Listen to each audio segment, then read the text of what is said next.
असुर मरन बरहा। चले माता रानी दानो मरन बरहा। दानो मरन बर माता दानो मरन बर। चले माँ काली असुर मरन बरहा। चले माँ काली दानो मरन बरहा।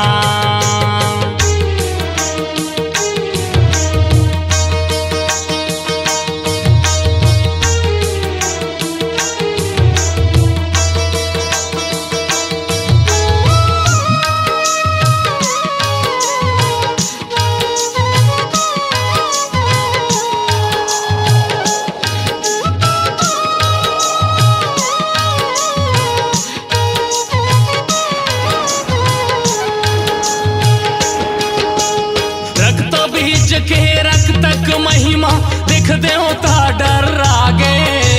बूंद बूंद खून धरती में गिरे तब दानो सिरजन लागे।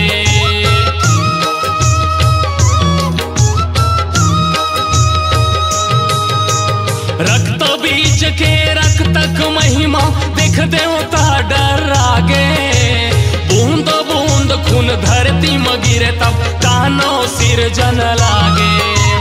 बूंद बूंद खून धरती में गिरे तब दानो सिरजन लागे।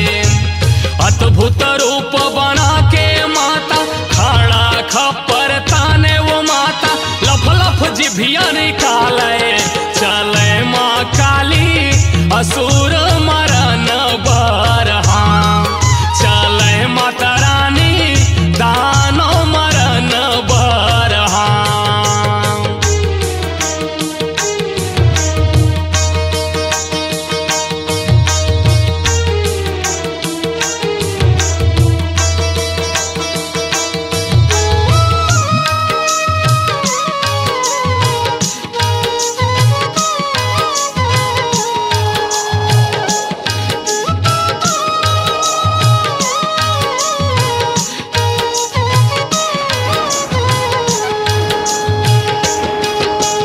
खट खट खट मूड़ल काटे लहसक ढेर गंजागे।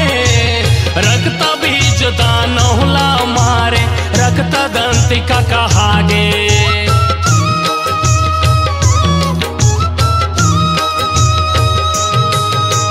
खट खट खट खट मूड़ल काटे लहसक ढेर गंजागे।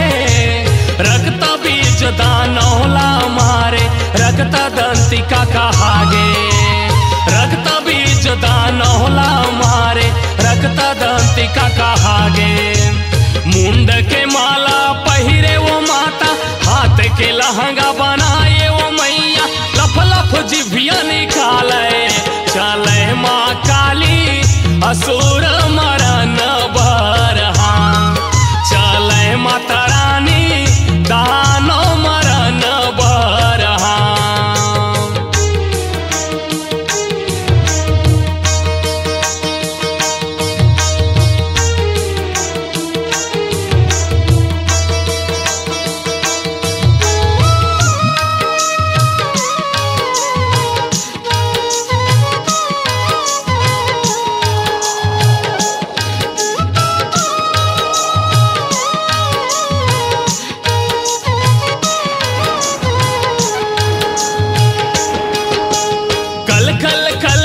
करे महाकाली धरती डगमग डोले।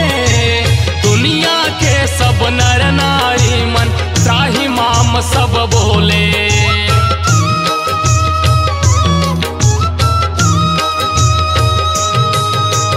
कल कल कल कल करे महाकाली धरती डगमग डोले।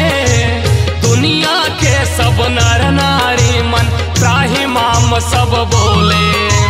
दुनिया के सब नर नारी मन त्राही माम सब बोले।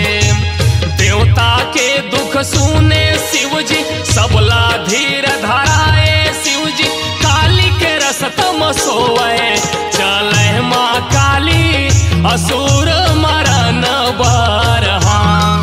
चले माता रानी दानो मरन बरहा।